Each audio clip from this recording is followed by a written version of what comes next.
पिया धरेले जिया डहरेला मन कथी के हम नहीं भरेला कितनो पड़ेला गरमी तो सरद करे आई मर गई जवानी सुनिए राजा जानी हमसे कुछ दिन दूरी औरी रही ना मानब का ना हे हमरो कमर डोले साहे ना पिया हो पड़ा देह समय कैसे दो जरूर जबरदस्त करेला सैया हो पड़ा देह समय कैसे दो जरूर जबरदस्त करेला आवेला घर में हमारा घर में हरदिया नहीं के दरदिया हमारा घर में हरदिया नहीं के दरदिया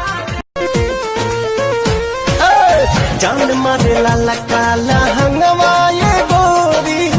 जो बना डोला बताई मान चोलिए में अटकल परन मचला लई कोन में खला बाली मारलेनी सेंट जब हम कम कौवा ए गोरी तो तो लागे डरई देवार करी घातिए राजा दिन रात रहे छतिए पर हाथिए राजा